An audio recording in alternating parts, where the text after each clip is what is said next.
ஜெய் பவானி, ஜெய் சிவாஜி. பாரதத்தின் குடிமக்கள் நாம சத்ரபதி சிவாஜி மகாராஜை பற்றி எவ்வளோ விஷயங்கள் நமக்கு தெரியும்.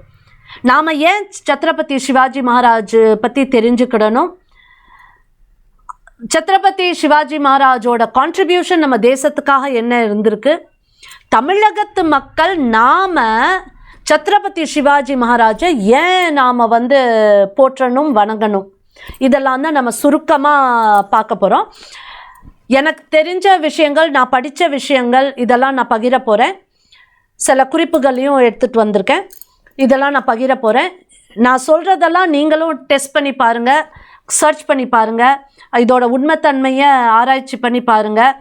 இது போக இன்னும் விஷயங்கள் வேணும் அப்படின்னா உண்மை வரலாற்றை பதிவிடும் நல்ல வலைத்தளங்களில் உள்ள வெப்சைட்ஸை பாருங்கள். உண்மை வரலாற்றை எந்த ஒரு ட்விஸ்ட், டர்ன், திருத்தல், அடித்தல்லாம் இல்லாமல் உண்மைப்படி பதிவிடுற சில வரலாற்று ஆசிரியர்களோட வரலாற்று புஸ்தகங்களை எடுத்து படிங்க நூலகத்தில் இருந்து. இதெல்லாம் தான் நமக்கு, ஏன்னா உண்மை தான் என்றைக்கும் ஜெயிக்கும், உண்மை தான் நமக்கு தேவை.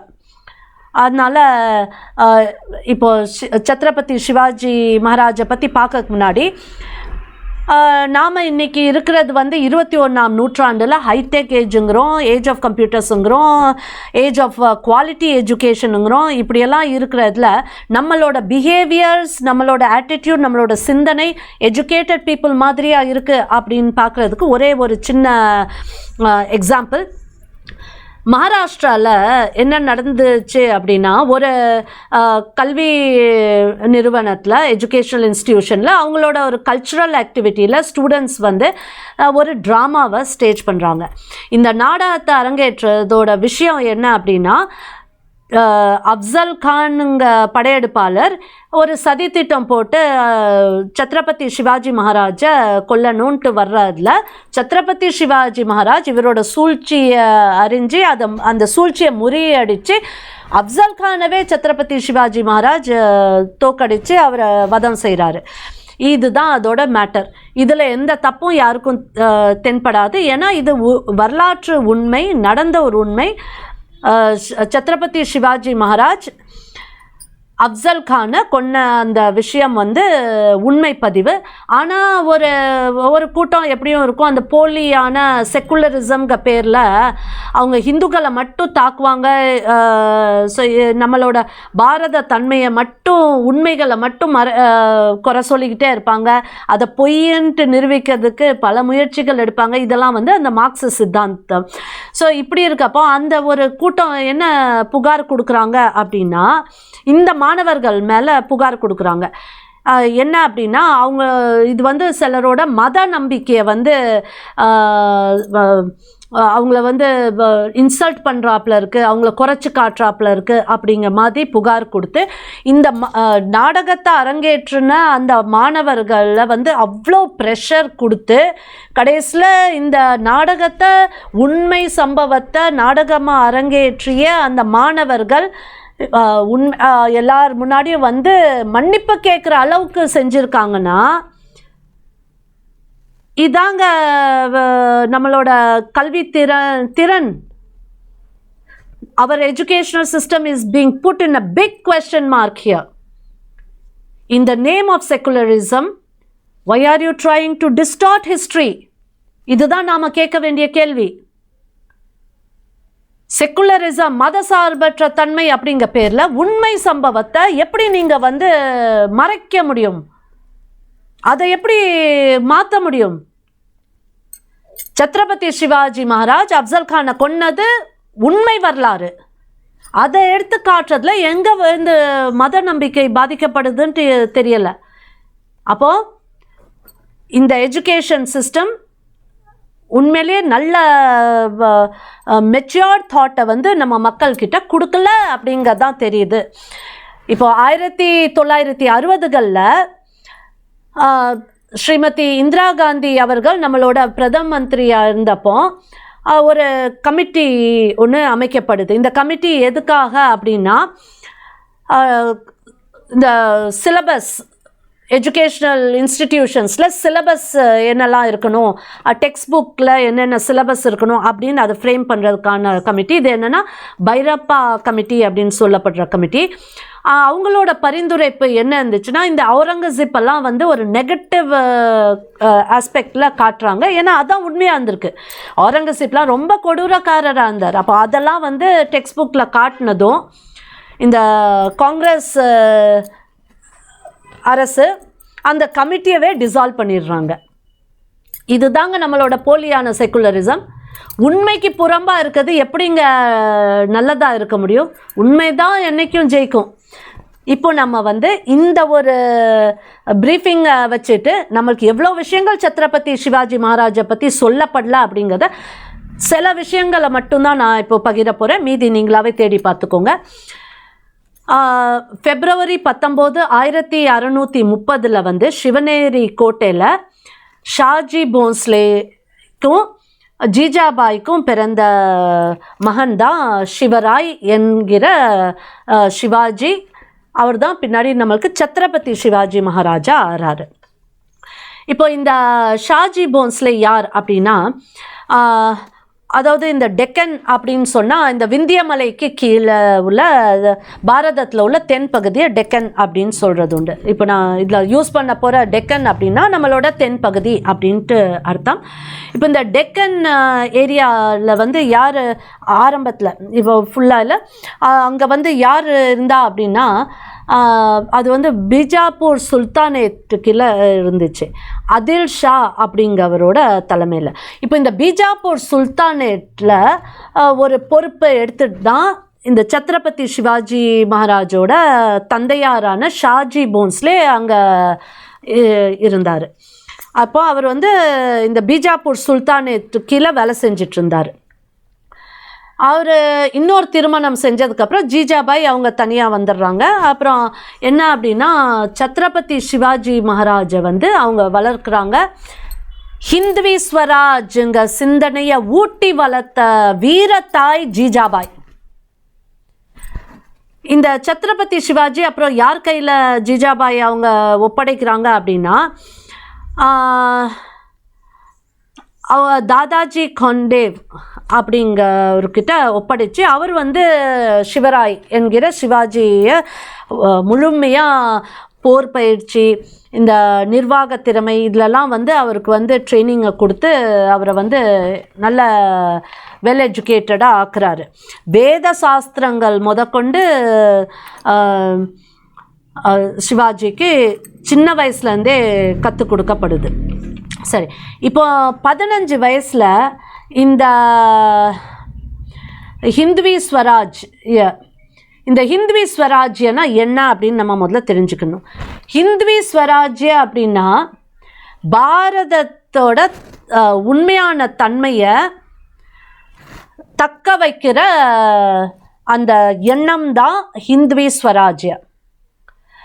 படையெடுப்பாளர்கள் பலர் வருவாங்க, நம்ம இதை சீர்குலைக்க முயற்சி செய்வாங்க. ஆனால் நம்மளோட மக்கள் இல்லைங்க, எங்களோட தன்மை, நாங்கள் உங்கள் இதை ஏற்றுக்கிட முடியாது, நீங்கள் உங்களோட நாட்டில் உள்ள சித்தாந்தத்தெல்லாம் நம்மக்கிட்ட பூத்த முடியாது, எங்களோட நாட்டோட தன்மை, எங்கள் நாட்டோட பண்பு, எங்களுக்கு உரிமை, அந்த உரிமை தான் எங்களை ஆட்சி செய்யணும் தவிர வெளியிலேருந்து வந்தவங்க எங்களை ஆட்சி செய்யக்கூடாதுங்க எண்ணம் தான் ஹிந்துவி ஸ்வராஜ்ய.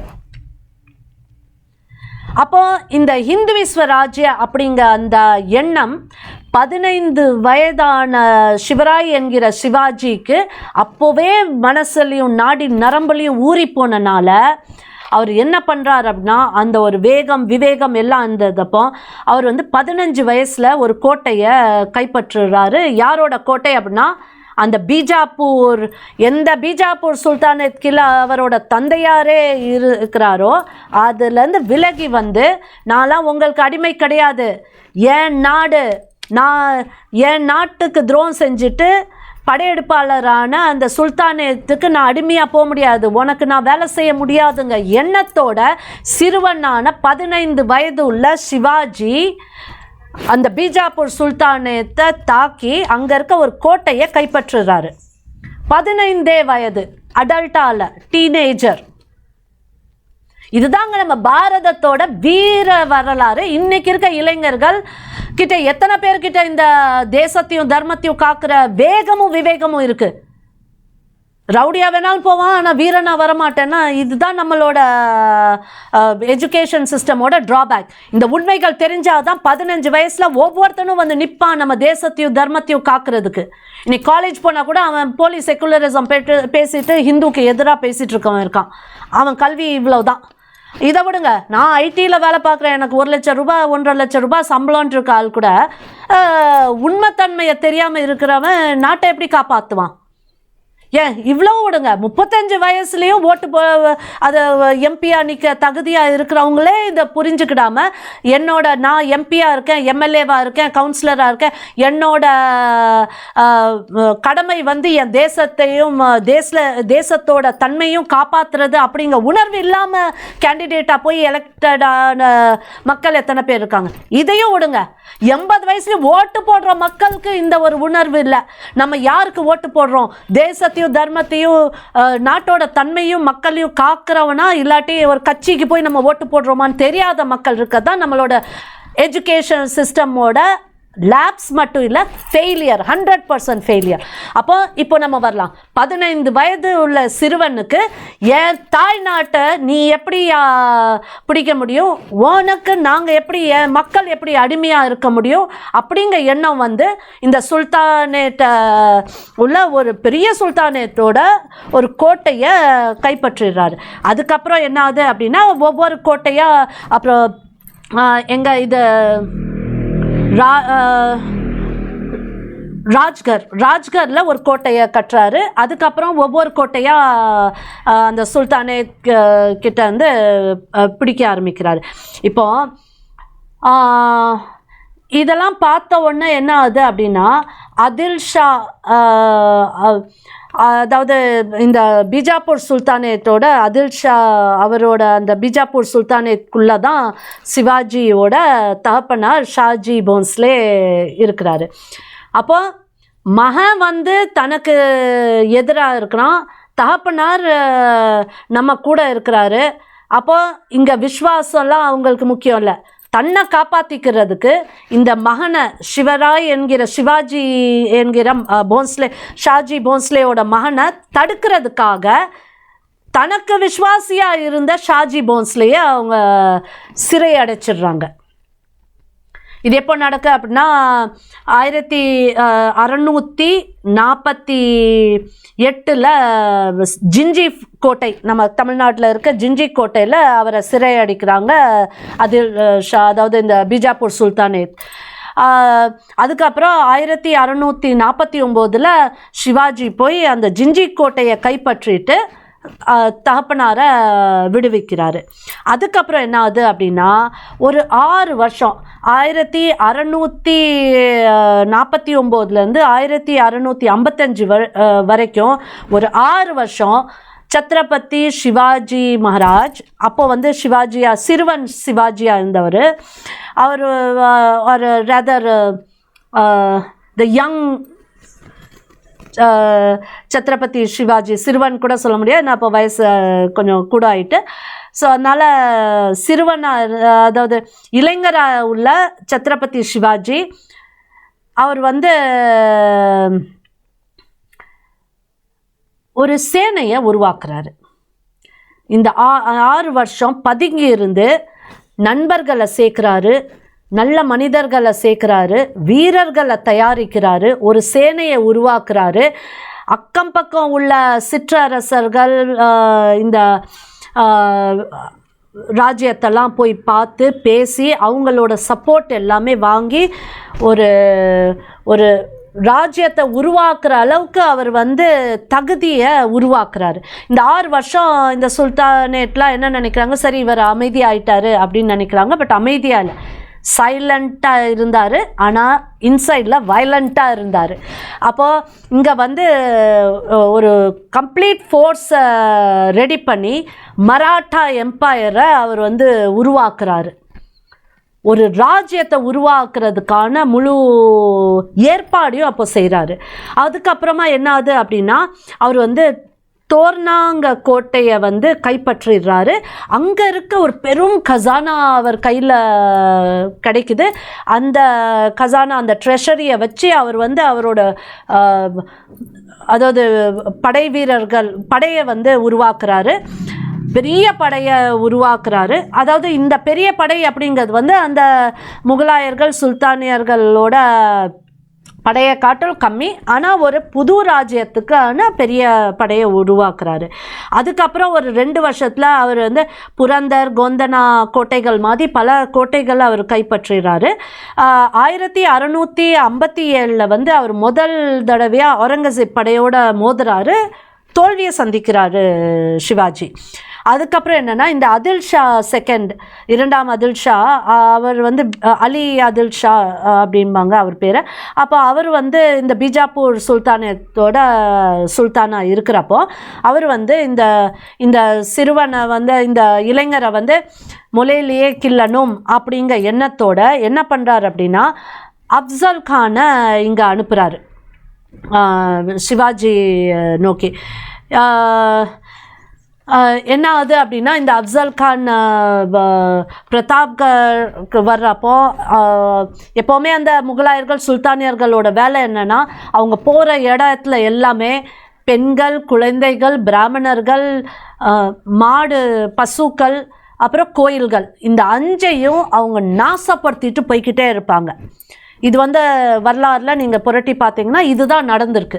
இது அவங்களோட இயல்பாக இருந்திருக்கு. அப்போ இந்த அப்சல் கான் 1659 பிரதாப்கர் வர்ற வழியில் இது எல்லாத்தையும் யார் பெண்கள், குழந்தைகள், பிராமணர்கள், பசுக்கள், கோவில்கள், இது எல்லாத்தையும் நாசப்படுத்திட்டு வந்துக்கிட்டே இருக்கார். அப்படி இங்கே வந்த உடனே என்ன பண்ணுறாரு அப்படின்னா, அவருக்கு வந்து அவர் வந்து ஒரு தூதுவரை அனுப்புகிறாரு, ஒரு ஹிந்து ஒருத்தரையே அனுப்புகிறாரு. சத்ரபதி, அதாவது சிவாஜியை வந்து கூட்டிகிட்டு வா, ஒரு அக்ரிமெண்ட் பேச போகிறோம் அப்படின்ட்டு. ஆனால் அவர் மட்டும்தான் வரணும் அப்படின்ட்டு. அப்போ இந்த சிவாஜிக்கு வந்து இந்த விஷயம் தெரிஞ்சதுமே அவர் இன்னும் கூடுதலாக தர்மத்தின் பேரில் இந்த விஷயத்தையும் வாங்கிக்கிறாரு. அதாவது அப்சல் கான் சிவாஜியை வந்து கொல்றதுக்கான ஐடியா பண்ணுறாரு அப்படின்ட்டு. ஸோ சிவாஜி என்ன பண்ணுறாரு, சாமர்த்தியமாக அவரோட ட்ரெஸ்ஸுக்குள்ளே நல்ல ஆர்மர், கவச்சத்தை போட்டுக்கிறாரு. தலப்பாகைக்கு உள்ளேயும் கவச்சத்தை போட்டுட்டு கையில் வந்து அந்த பாக் நாக் அப்படின்ட்டு அந்த புலி நகம் அப்படிங்கிற அந்த இரும்பில் செஞ்ச புலி நகத்தை உள்ளே வச்சு அவர் மறைச்சி கொண்டுட்டு போகிறார். வேறு எதுவும் ஆயுதங்கள் கிடையாது, வெறும் இது மட்டும்தான் இருக்குது. அங்கே போனால் அப்சல் கான் அவரோட அஜெண்டா என்னது, சிவாஜியை கொல்லணும் அப்படிங்கிறதான். அப்போ அவர் வந்து சூழ்ச்சியில் இவரை கட்டி பிடிக்கிற மாதிரி வந்து அவரோட அந்த கத்தியை எடுத்து சிவாஜியோட முதுகில் குத்துறாரு. ஆனால் கவச்சம் உள்ள அந்தனால அது சிவாஜியை தாக்கலை. அவரோட மண்டையிலையும் குத்துறாரு, அதுவும் ஒன்றும் பண்ண முடியல. இதை பார்த்ததுமே இதுதான் சமயம், நண்பனாக இருந்தால் நீ நண்பன், எதிரியாக இருந்தால் நீ எதிரி, நீ என்னை தாக்குனேன்னா உன்னை நான் தாக்குவேன், இதுதானே தர்மம், இதுதானே நியாயம். ஸோ இதை தான் வந்து சிவாஜி வந்து உடனே அவரோட அந்த பாக் நாக் அப்படிங்கிற புலி நகம், இரும்பால் செஞ்ச புலி நகத்தை வச்சு அப்சல் கானோட முதுவை கீச்சி எடுத்து உள்ளே இருக்க குடல் வெளில வர்ற அளவுக்கு இது பண்ணியிருக்காரு. அப்புறம் இது நடந்தவுடனே அவர் அப்புறம் சிப்பாயிலாம் வராங்க, இவரும் வீரரில் போரிடுறாரு. இது கொஞ்சம் தூரத்தில் நின்ன இவரோட பதுங்கி இருந்த இவரோட சேனை, இவரோட சிப்பாய் இந்த ஒரு சங்கேதத்தை தெரிஞ்ச உடனே, இந்த ஒரு சிக்னலை தெரிஞ்ச உடனே அவங்க வந்து அந்த அப்சல் கானோட படையோட கொஞ்சம் மோதி அப்புறம் போரிட்டு சிவாஜி அவர் ராஜ்யத்துக்கு வந்துடுறாரு. இது வந்து நடந்த ஒரு சம்பவம். இது என்னைக்கு நடந்திருக்கு அப்படின்னா நவம்பர் 10, 1659 1659 நடந்திருக்கு. இது வந்து நடந்த ஒரு விஷயம், இது ஒன்றும் தப்பு கிடையாது. இது வந்து மக்கள் எல்லாம் தெரிஞ்சுக்கிறதுல எந்த ஒரு தப்பு இல்லை. இப்போது இந்த அப்சல் கான் வந்தார்ல, வந்தப்போ சில கோயில்களெல்லாம் எந்த மாதிரி கோயில்களை அவர் வந்து டிஸ்ட்ராய் பண்ணியிருக்காங்கன்னா ஒரு 2 முக்கியமான கோயில். ஒன்று வந்து துல்ஜா பவானி கோயில்ன்ட்டு, இது வந்து சிவாஜி மகாராஜோட குடும்பத்துக்கு ரொம்ப முக்கியமான ஒரு கோயில். அதே மாதிரி விதோபா கோயிலுன்னு பண்டர்பூரில் அந்த கோயிலையும் டிஸ்ட்ராய் பண்ணியிருக்காரு. இந்த பவானி கோயிலில் டிஸ்ட்ராய் பண்ண அந்த ஒரு கோபம் சிவாஜி கிட்ட இருந்துச்சு. அதையும் நம்ம வந்து நினைக்கணும். இதெல்லாம் வந்து பாட புத்தகத்தில் வந்தாதான் நம்ம கோயில்களை நாம் காக்கணுங்கிற உணர்வு ஒவ்வொரு மாணவ மாணவிக்கிட்டையும் வரணும். அதுக்கப்புறம் என்னென்னா 1600 602 வரைக்கும் பல போர்கள் நடந்துச்சு. பேட்டில் ஆஃப் பிரதாப்கரில் பீஜாப்பூர் சுல்தானேத்தை காலி பண்ணுறாரு சிவாஜி. அப்புறம் கோல்பூர் கைப்பற்றுறாரு. டெக்கனில் உள்ள 17 கோட்டைகள், இந்த சுல்தான் கிட்ட உள்ள கோட்டைகள்லாம் அவர் சிவாஜி தனக்குள்ளே கொண்டுட்டு வந்துடுறாரு. பன்ஹலா கோட்டையும் அவர் ஜெயிக்கிறாரு. அப்புறம் 1664 1664 சூரத்துக்கு போகிறாரு சிவாஜி. அங்கே போய் முகலாயர்களோட வர்த்தக மையமாக பிஸ்னஸ் சென்டராக இந்த சூரத்தை டிஸ்ட்ராய் பண்ணுறாரு. சூரத்தை ஊரில் இந்த முகலாயர்களை டிஸ்ட்ராய் பண்ணி அவங்க வர்த்தகத்தை டிஸ்ட்ராய் பண்ணுறாங்க. இந்த சஹிஷ்டா கான் அப்படிங்கிறவர் அவுரங்கசீப்போட உறவினர். அவர் புனே அந்த பகுதியில் அவரோட கண்ட்ரோலில் இருந்துச்சு. சஹிஷ்டா கான் சிவாஜியை பார்த்து நடுங்கின விஷயத்தெல்லாம் நம்ம பாட புத்தகங்களில் கொண்டுட்டு வரணும். அப்போ தான் முகலாயர்கள் சிவாஜி மராட்டாவை பார்த்து பயந்த அந்த விஷயம்தான் நமக்கு தெரியணும்.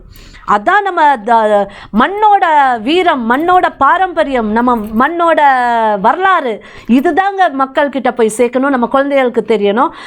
அதுக்கப்புறம் இதெல்லாம் முடிஞ்சதுக்கப்புறம் இது வரைக்கும் சிவராய் வந்து சிவாஜி என்ற பேருடன் செயல்பட்டு இருந்த சிறுவனில் இருந்து இளைஞராகிறார்.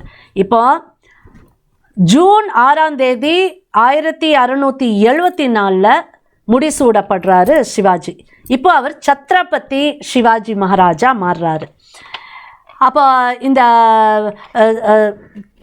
சிவாஜி மகாராஜோட அந்த சத்ரபதி ஆகிற அந்த நேரம், கொரோனேஷன் முடிசூடுற சமயத்தில் அவருக்கு வந்து கங்கை, யமுனை, கோதாவரி, இண்டஸ், நர்மதா, கிருஷ்ணா, காவேரி போன்ற புனித நதிகள்லாம் நீர் கொண்டுட்டு வந்து அவர் மேலே தெளிக்கப்பட்டு இது வேத மந்திரங்கள் ஓத அவரோட முடிசூட்டு விழா நடந்துச்சு.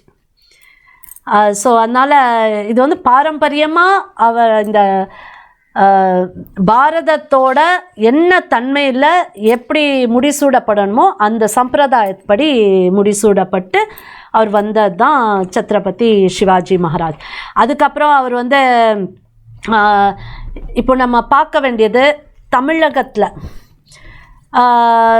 தமிழகத்தில் அவர் எங்கெங்கெல்லாம் அவரோட கோட்டை இருந்திருக்கு அப்படின்னா, வெள்ளூர் கோட்டை முக்கியம், ஜிஞ்சி கோட்டை முக்கியம். இந்த ஜிஞ்சி கோட்டை வந்து பீஜாப்பூர் சுல்தானேத் கிட்ட இருந்துச்சு. அப்போ அதில் ஷா அவர்கிட்ட இருந்து அதுலேருந்து இவர் சத்ரபதி சிவாஜி மகாராஜ் கைப்பற்றிடுறாரு.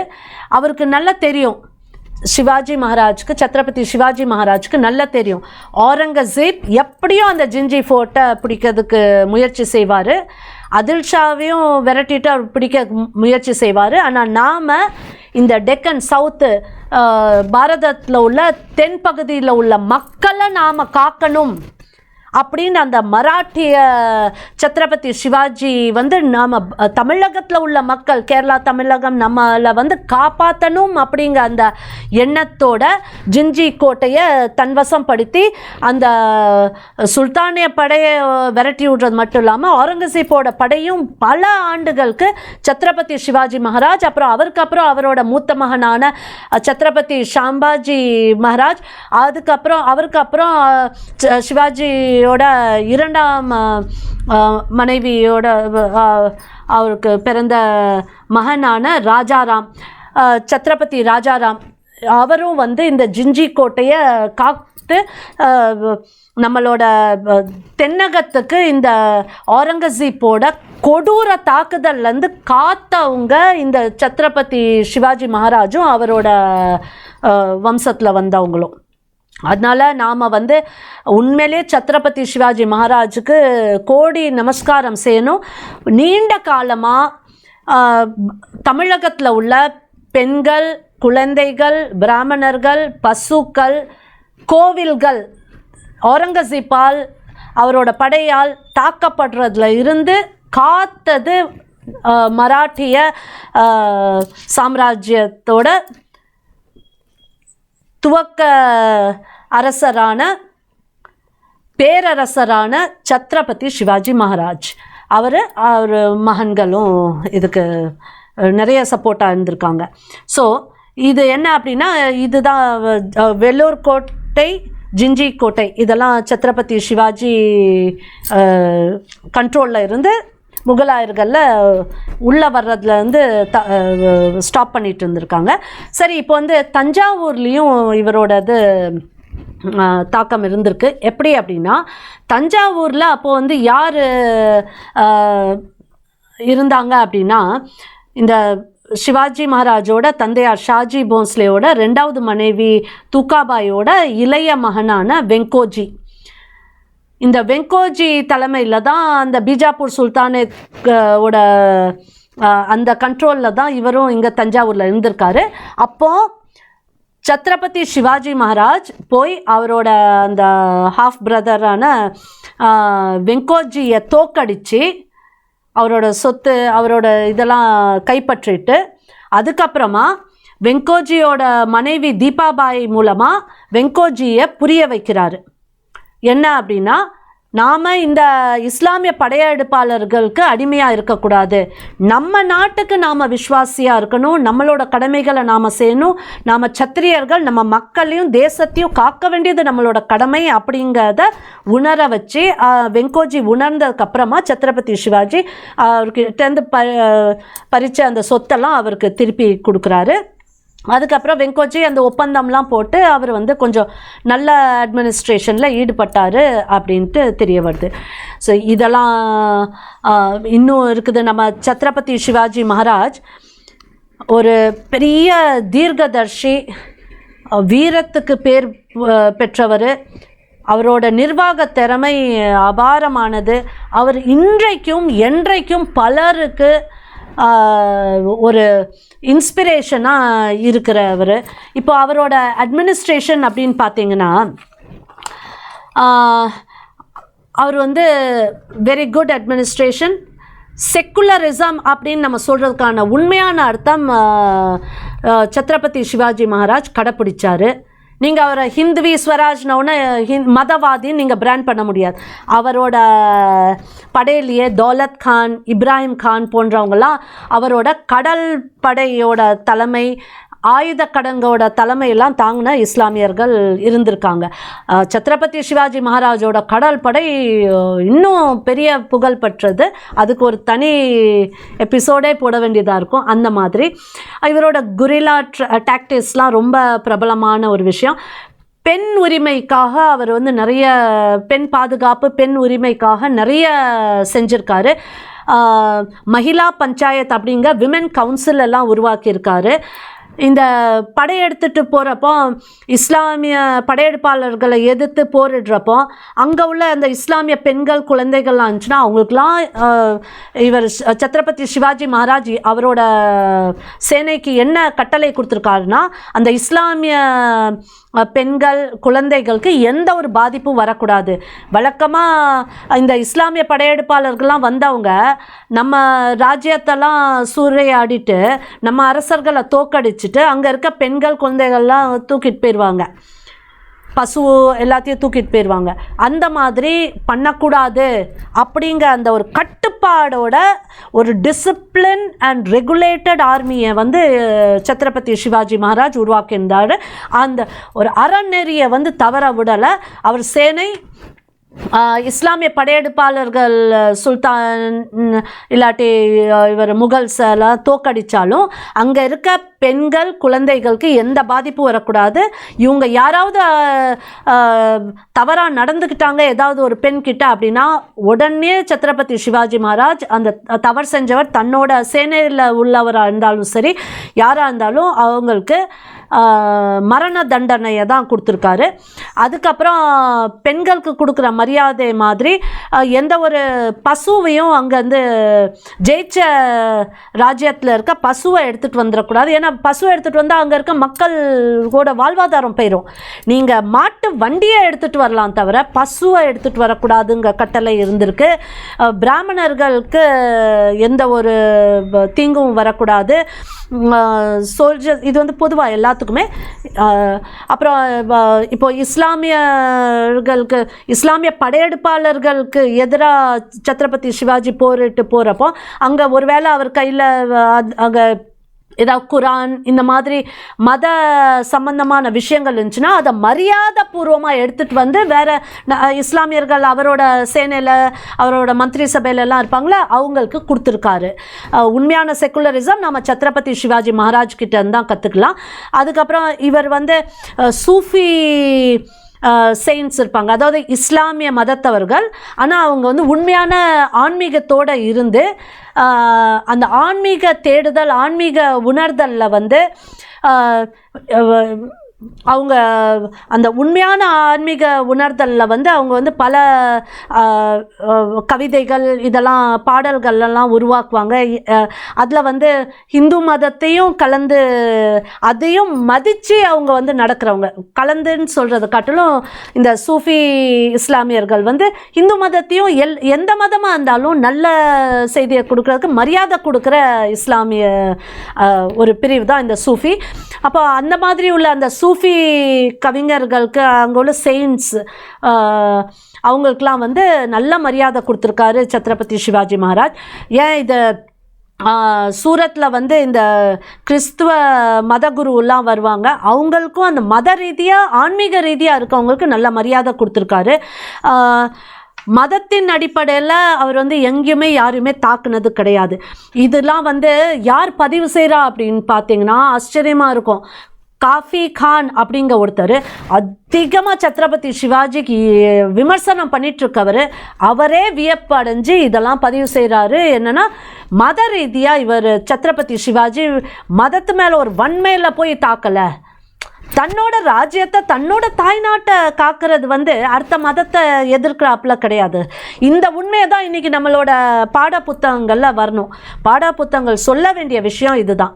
இப்போது சத்ரபதி சிவாஜி மகாராஜ் அஃப்சல் கானை கொல்றார் அப்படின்னா அது இஸ்லாமிய மதத்துக்கு எதிராக ஒரு எதிரியை வந்து தாக்குறாரு, படையெடுப்பாளரை தாக்குறாரு, இவரை காயப்படுத்தணும்னு நினைக்கிறவரை தாக்குறாரு, அட்டாக் பண்ண வந்தவரை தாக்குறாரு. இதுதாங்க நம்மளோட புத்திசாலி அண்டர்ஸ்டாண்டிங்காக இருக்கும். பகுத்தறிவுனா இதுதான் உண்மையான பகுத்தறிவு. இங்கே மதத்துக்கும் இதுக்கும் சம்மந்தம் கிடையாது. படையெடுப்பாளர் வெளியிலேருந்து வந்தவர், என் நாட்டோட தன்மையை நீ எப்படி சீர்குலைக்க முடியும்? இது வந்து நியாயமான கேள்வி தானே. அதுதான். அப்போ இதுதான் வந்து ரிலீஜியஸ் அளவில் செக்குலரிசமாக இருக்கட்டும், பெண் உரிமையாக இருக்கட்டும், சத்ரபதி சிவாஜி மகாராஜோட சபையில் சேனையிலலாம் எந்த ஒரு ஜாதி வேற்றுமையெல்லாம் யாருமே பார்க்க முடியாது. எல்லாருக்கும் திறமை உள்ளவங்களுக்கெல்லாம் நல்ல ஒரு மதிப்பு மரியாதை கொடுத்து வச்சுருந்தார். சரி, இப்போது தமிழகத்தில் உள்ள கோவில்களில் சிவாஜி மகாராஜ் எப்படியெல்லாம் காப்பாற்றிருக்காரு, தமிழகம் மட்டும் இல்லை நிறைய இடத்துல கோயில்களெல்லாம் காப்பாற்றிருக்காரு. இப்போ நம்ம தெரிஞ்சுக்கிட்ட இந்த பகுத்தறிவை வச்சுக்கிட்டு நாம் இதையும் வந்து உண்மையிலேயே அண்டர்ஸ்டாண்ட் பண்ணணும். இப்போது கல்யாண் பிவண்டி அப்படிங்கிற இடத்துலலாம் என்னென்னா இந்த இஸ்லாமிய படையெடுப்பாளர்கள் அங்கே இருந்த கோயில்கள் எல்லாம் தகற்றிட்டு அங்கே மசூதியை கட்டுறாங்க. இவர் போய் அந்த மசூதியை நீக்கிட்டு கோயிலில் அங்கே திருப்பி கட்டுறாரு. இது வந்து மசூதிக்கு எதிராக கிடையாது. கோவில் இந்த இடத்துல கோயில் கட்டப்படுது, அவ்வளோதான். கோவில் இந்த இடத்துல மீண்டும் கோவில் கட்டப்படுது. அப்புறம் கோவாவில் வந்து இந்த போர்ட்டுகீஸ்காரங்க வர்றாங்க. இவங்க வந்து அங்கே இருந்த சப்தகோட்டீஸ்வரர் கோயிலை வந்து தகற்றிட்டு அங்கே வந்து ஒரு சர்ச்சை கட்டுறாங்க. சத்ரபதி சிவாஜி மகாராஜ் இந்த சப்தகோட்டீஸ்வரர் கோயில் இருந்த இடத்துல ஒரு சர்ச் இருந்தனால அந்த சர்ச்சை ரிமூவ் பண்ணிவிட்டு கோயில் இந்த இடத்துலையே சப்தகோட்டீஸ்வரர் கோயிலில் கட்டுறாரு. இதான நியாயம். இப்போ வந்து உங்கள் வீடு இருக்குது, உங்கள் வீட்டை ஒரு ரவுடி வந்து கைப்பற்றிட்டு அதை டிஸ்ட்ராய் பண்ணிவிட்டு ஒரு ஹோட்டல் கட்டுறாருன்னு வச்சுக்கோங்களேன். நீங்கள் நீண்ட போராட்டத்துக்கு அப்புறம் போலீஸ்கிட்ட போகிறீங்க, கோர்ட்டுக்கு போகிறீங்க, பல இடத்துக்கு போய் நீண்ட போராட்டத்துக்கு அப்புறம் இந்த ரவுடியோட இடத்துல கைப்பற்றின இடத்துல இருந்து உங்கள் இடத்த நீங்கள் மீட்டு எடுக்கிறீங்கன்னு வைங்களேன். என்ன பண்ணுவீங்க? அந்த கட்டின அந்த ஹோட்டலை ரிமூவ் பண்ணிவிட்டு மீண்டும் ஒரு வீடை கட்டுறீங்கன்னா நீங்கள் அந்த ரவுடிக்கு அநியாயம் பண்ணிட்டீங்கன்னு நான் சொல்ல முடியும்? உங்கள் இடத்த நீங்கள் மீட்டு எடுத்து உங்கள் வீடு இருந்த இடத்துல ஒரு வீடை கட்டுறீங்கன்னு தான் அர்த்தம். நீங்கள் ரவுடிக்கு துரோகம் பண்ணல, உங்களுக்கு துரோகம் பண்ண ரவுடிக்கிட்டேருந்து உங்களுக்கு நியாயம் கிடைச்சிருக்கு. அதே தாங்க, கோவில் இருந்த இடத்துல ஒரு சர்ச்சோ மசூதியோ படையெடுப்பாளர்களோ காலனித்துவவாதியோ வந்து இந்த கோயிலை இடிச்சிட்டு அங்கே அது அவங்களோட மத வழிபாட்டு தலத்தை கட்டினா அந்த வழிபாட்டு தலத்தை அகற்றிட்டு மீண்டும் கோயிலை கட்டுறது தப்பே கிடையாது. இதுதான் வந்து அந்த கோயில் இருந்ததுக்கான மரியாதை. இப்போது நான் இன்னொரு கம்பேரிசனையும் சொல்லிடுறேன். இப்போ இந்த கோயில், இப்போ இந்த சப்தகோட்டீஸ்வரர் கோயிலுன்னு வச்சுக்கோங்க, இல்லாட்டி அந்த கல்யாணில் உள்ள கோவிலாக இருக்கட்டும், இஸ்லாமியர் படையெடுப்பாளர்களோ இந்த போர்த்துகீஸ் காலனித்துவவாதிகளோ இவங்க வந்து அந்த கோவில் இந்த இடத்துக்கு பக்கத்தில் அவங்களோட மசூதியோ சர்ச்சோ கட்டியிருந்தாங்கன்னா அதை சத்ரபதி சிவாஜி மகாராஜ் இடிச்சிருந்தாங்கன்னா நீங்கள் சொல்லலாம். ஆனால் அப்படி எதுவுமே இவர் பண்ணலைல. எந்த ஒரு அதாவது கோவில் இருந்த இடமா இல்லாமல் இருந்து வேற ஒரு இடத்துல காலியாக இருந்த இடத்துல சர்ச்சோ மசூதியோ கட்டி அதை ஹிந்து ராஜாக்கள் யாரோ அதை டிஸ்ட்ராய் பண்ணியிருந்திருக்காங்க அப்படின்னா நீங்கள் அது மத ரீதியான தாக்குதல்னு சொல்லலாம். இது வந்து பக்தர்கள், ஹிந்து பக்தர்களுக்கு உரிமையான கோயில் இந்த இடத்துல கோயில் தான் இருக்கணும். அதுதானே நியாயம். அதுதான் சத்ரபதி சிவாஜி பண்ணியிருக்கார். கோயில் இல்லாத இடத்துல மசூதியை அவர் எதுவுமே பண்ணலை, டிஸ்ட்ராய் பண்ணலை, சர்ச்சஸை அவர் எதுவும் பண்ணல. கோயில் இந்த இடத்துல மசூதியோ சர்ச்சோ கட்டப்பட்டாதான் அந்த சர்ச்சோ மசூதியோ நீக்கிட்டு அங்கே மீண்டும் கோயிலை அமைக்கிறது. இது அடிக்கடி சொல்ல வேண்டியதாக இருக்குது, நிறைய தடவை சொல்ல வேண்டியதாக இருக்குது. ஏன்னா இவ்வளோ காலமாக இதை வந்து வேற ஒரு ஆங்கிளில், மதவாத ஆங்கிளில் கொண்டுட்டு போயிட்டாங்க நம்ம மக்கள். அதனால துரதிருஷ்டமாக நம்ம இவ்வளோ தடவை எவ்வளோ எக்ஸ்ப்ளனேஷன் பண்ண வேண்டியதாக இருந்துச்சு. சரி, இப்போது தமிழ்நாட்டுக்கு வரலாம். தமிழ்நாட்டில் என்ன அப்படின்னா, திருவண்ணாமலையில் சோனாச்சலபதி கோவில், சிவன் கோயில் இருக்குது. அதே மாதிரி சமுத்திர பெருமாள் விஷ்ணு கோயில். இந்த 2 கோயில்கள்லையும் இஸ்லாமிய படையெடுப்பாளர்கள் இந்த 2 கோயிலையும் டெஸ்ட்ராய் பண்ணிவிட்டு அங்கே மசூதியை கட்டினதை சத்ரபதி சிவாஜி மகாராஜ் வந்து அந்த மசூதியை அகற்றிட்டு திருப்பி சிவன் கோயில்லையும் பெருமாள் கோயிலையும் அதே இருந்த இடத்துலையே அவர் கட்டி கொடுத்துருக்காரு. தமிழக மக்கள் நாம் சத்ரபதி சிவாஜி மகாராஜ்க்கு நன்றி சொல்லணும். இதுதாங்க ஹிந்துஸ். இந்த இப்போ நான் சொன்ன இந்த விஷயம், இந்த திருவண்ணாமலை சமுத்திர பெருமாள் கோயிலில் சத்ரபதி சிவாஜி எப்படி மீண்டும் அந்த கோயிலை அங்கேயே கன்ஸ்ட்ரக்ட் பண்ணார் அப்படிங்கிறதுக்கான குறிப்பு எங்கே இருக்குது அப்படின்னா, நாராயண் பிள்ளை அவர் எழுதின கர்நாடக் ராஜகால் சவிஸ்தர் சரித்திரம் அப்படிங்கிற இந்த புத்தகம். இது வந்து பின்னாடி ஒரு ஃப்ரெஞ்சு மொழிபெயர்ப்பாளரால் ஃப்ரெஞ்சில் மொழிபெயர்க்கப்பட்டிருக்கு. அவர் பேர் என்னென்னா MGNANOUDIAGOU. எப்படி ப்ரொனவுன்ஸ் பண்ணணுன்னு தெரியல, பட் ஐல் ஜஸ்ட் ட்ரை. நனவ் டியாகவ் அப்படிங்கவர். அவர் வந்து ஃப்ரெஞ்சில் இந்த புத்தகத்தை என்ன பேரில் ட்ரான்ஸ்லேட் பண்ணியிருக்கார், பப்ளிஷ் பண்ணியிருக்கார் அப்படின்னா ஹிஸ்டோயர் தே தேலே தெஸ் ரோய்ஸ் து கர்நாடிக் அப்படிங்கிற அந்த புஸ்தகத்தை வெளியிட்டிருக்காரு. ஸோ இதில் இந்த கோயிலோட குறிப்பு நம்மளுக்கு கிடைக்குது.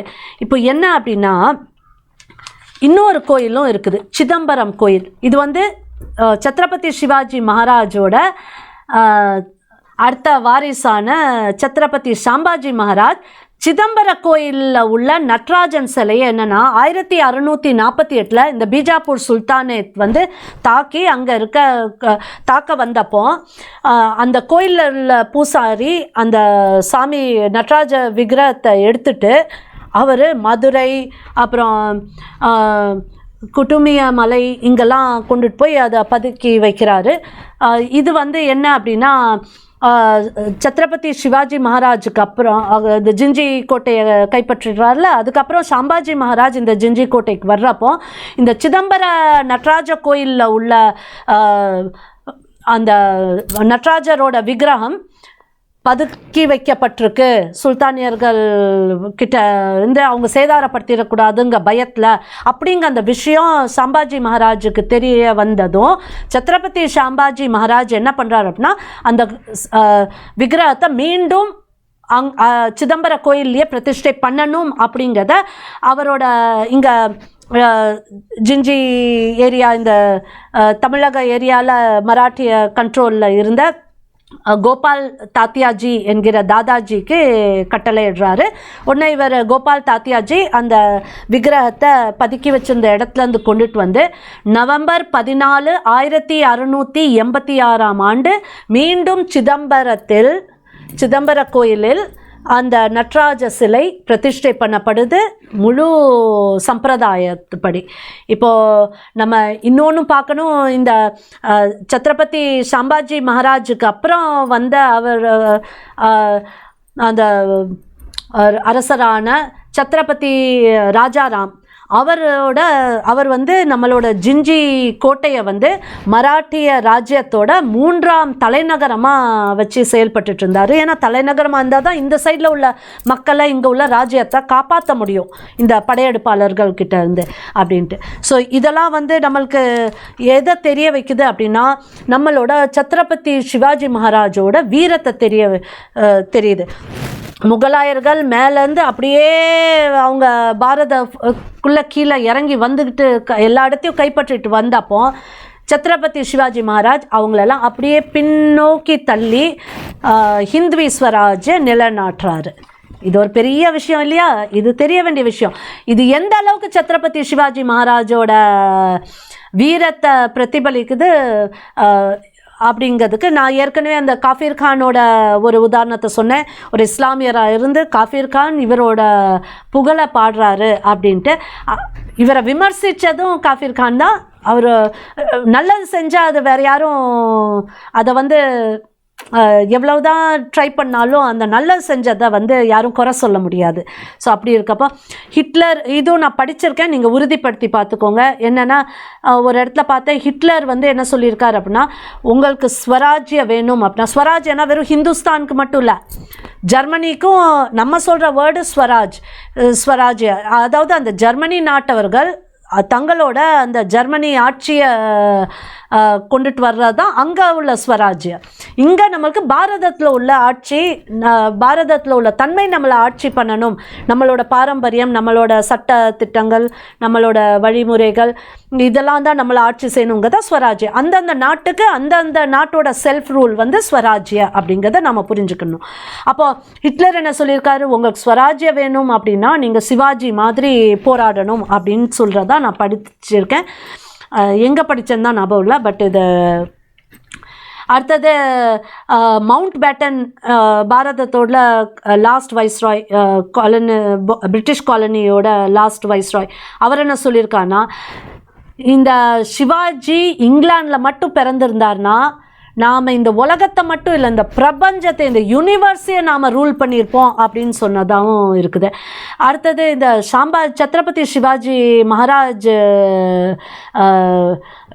ஓட வேகத்தையும் விவேகத்தையும் அவரோட இந்த பாரத தாயோட பாரதியோட மேலே அப்படி ஒரு பற்று, அதெல்லாம் பார்த்துட்டு அவுரங்கசீப்பே என்ன சொன்னதா இப்போ சொல்கிறாங்க அப்படின்னா, அவுரங்கசீப் சொல்லியிருக்கார், சத்ரபதி சம்பாஜி மாதிரி எனக்கு ஒரு மகன் இருந்திருந்தா நான் பாரதத்தை மட்டும் இல்லை உலகத்தையே நான் வந்து ஆண்டிருப்பேன் அப்படிங்கிற அளவுக்கு வருவார். அப்போ இதுதாங்க நம்ம பாரத தேசத்தோட வீரம். எங்கே போச்சு இன்னைக்கு உள்ள இளைஞர்கள்கிட்ட இந்த வீரம், இந்த வேகம், இந்த விஸ்வாசியாக இருந்தால் தான் எதிரியாக இருந்தாலும் அவன் மதிப்பான் உங்களை. நீங்கள் நம்ம தேசத்துக்கும் தர்மத்துக்கும் துரோகம் பண்ணீங்கன்னா எவனும் உங்களை மதிக்க மாட்டான், துரோகியாக தான் கருதப்படுவீங்க. நாம் துரோகியாக இருக்கணுமா, சத்ரபதி சிவாஜி மகாராஜ் மாதிரி வீரனாக இருக்கணுமா அப்படின்ட்டு முடிவு பண்ண வேண்டியது நாம தான். அது எப்போ நாம் முடிவு பண்ணுவோம்னா, நம்ம பல விஷயங்கள் தெரிஞ்சு நம்ம கல்வி திட்டத்தில் இந்த மாதிரி நல்ல விஷயங்கள் வந்து பல வீரர்களை உருவாக்குற, உண்மையான வீரர்களை உருவாக்குற அந்த ஒரு தன்மையை கொண்டுட்டு வர வேண்டிய கடமை நம்ம சிலபஸ் ஃப்ரேமர்ஸ்க்கு இருக்குது. நம்ம இந்த ரிசர்ச்சர்ஸ், ஹிஸ்டாரியன்ஸ் இவங்களுக்கெல்லாம் நிறைய கடமைகள் இருக்குது. நிறைய உண்மை பதிவுகளை மக்கள்கிட்ட கொண்டுட்டு வந்து சேர்க்கறதுக்கு. இதெல்லாம் தெரிஞ்சாதான் நாம் சத்ரபதி சிவாஜி மகாராஜை ஒவ்வொரு வீட்லேயும் நாம் விதைக்க முடியும். ஒவ்வொரு தாயும் ஜீஜாபாயாக இருந்து தன் குழந்தைகளுக்கு அந்த ஹிந்துவி ஸ்வராஜ் அப்படிங்கிற அந்த வேகத்தையும் விவேகத்தையும் கொண்டுட்டு வரணும். இன்னொன்று, இந்த ஹிந்துவி ஸ்வராஜ்னோன்னு ஐயோ இஸ்லாமியர்கள் கிறிஸ்துவர்களுக்கெல்லாம் ஆபத்தே அப்படின்னு கொண்டுட்டு வந்துடக்கூடாது. ஹிந்துவி ஸ்வராஜ்னா என்னென்னா, நீங்களும் மதம் மாறி போனவங்க ஹிந்துவில் இருந்து தான் ஒரு காலகட்டத்தில் கிறிஸ்துவராவோ இஸ்லாமியராவோ மதம் மாறி போனவங்க, உங்களோட வேர் ஹிந்து அப்படிங்கிற அந்த உணர்வு நீங்கள் வந்து அந்த ஹிந்து தன்மையை அழிக்கக்கூடாது. நீங்கள் எந்த சாமியை வேணாலும் கும்பிட்டுட்டு போங்க, ஆனால் அந்த பாரத தேசத்தில் இருந்து அந்த பாரதத்தோட வேறாக இருக்கும் அந்த தன்மையை வந்து நீங்கள் அகற்றக்கூடாது அப்படிங்கிற எண்ணம் உங்ககிட்ட வந்தாலே நீங்கள் ஹிந்துவி ஸ்வராஜுக்கு சப்போர்ட் பண்ணுற ஆள். உங்களோட அடையாளமும் அந்த ஹிந்து வேரில் தான் இருக்குது. உங்கள் அடையாளத்தை நீங்கள் முறியடிக்காதீங்க. எந்த சாமியை வேணாலும் கும்பிட்டுட்டு போங்க, எந்த ரிலிஜனை வேணாலும் ஃபாலோ பண்ணுங்க. ஆனால் நீங்கள் இந்தியன் அப்படின்ட்டு இருந்தீங்கன்னா, பாரதத்தில் பிறந்தவங்களா இருந்தீங்கன்னா, உங்களோட வேர் பாரதத்தில் இருந்துச்சுன்னா, உங்கள் முன்னோர்கள் ஹிந்துவாக இருந்திருந்தாங்கன்னா, நீங்கள் ஹிந்துவி ஸ்வராஜ்யை வந்து உண்மையாகவே ஆதரிக்கணும். ஆதரிச்சாதான் உங்களோட அடையாளமும் காக்கப்படும். இல்லாட்டி அந்த மதம் மாற்றினவங்களெல்லாம் உங்களை துரோகின்னு சொல்லிடுவாங்க. அப்போ நீங்கள் திரும்பி வர்றப்போ பாரதம் தான் உங்களுக்கு கதவை திறந்து வரவேற்கும், ஹிந்துக்கள் தான் உங்களை வரவேற்பாங்க. ஏன்னா ஹிந்துக்கள் என்ன நினைக்கிறாங்கன்னா, மதம் மாறி போயிட்டீங்க இருந்தாலும் நீங்கள் நம்மளோட சகோதரர்கள் அப்படின்னு நினைக்கிறவங்க தான் ஹிந்துக்கள். ஹிந்துக்கள் முதுகில் குத்தாதீங்க, ஹிந்து வேரை காப்பாற்ற வேணும். இதுதான் நம்ம வந்து மதம் மாறி போனவங்களுக்கு நாம் வைக்கிற வேண்டுகோள். ஹிந்துவி ஸ்வராஜ் அப்படிங்கிறது இங்கே பாரதத்தில் உள்ள ஒவ்வொரு ஹிந்துவுக்கும், ஒவ்வொரு குடிமக்களுக்கும், ஹிந்து வேரோட ஹிந்து அடையாளத்தோட இருக்கிற ஒவ்வொருத்தங்களுக்கும் இது வந்து ஒரு அவங்களோட உரிமை. ஹிந்து ஸ்வராஜ்யங்கிறது உரிமை, இந்த மண்ணோட உரிமை, மா பாரதியோட உரிமை. இதை காக்கிறதுக்காக ஒவ்வொரு இளைஞரும் ஒவ்வொரு தரும் சத்ரபதி சிவாஜி மகாராஜா மாறணும், அந்த ஹிந்துவி ஸ்வராஜை உள்வாங்கணும், பாரதத்தை காக்கணும். நாம் உண்மையான செக்குலரிசத்தோட தேசத்துக்கும் தர்மத்துக்கும் நாட்டோட தன்மைக்கும் மக்களுக்கும் துரோகம் பண்ணாமல் உண்மையாகவே நல்லவர்களாக வாழ வேண்டும். ஜெய் பவானி, ஜெய் சிவாஜி.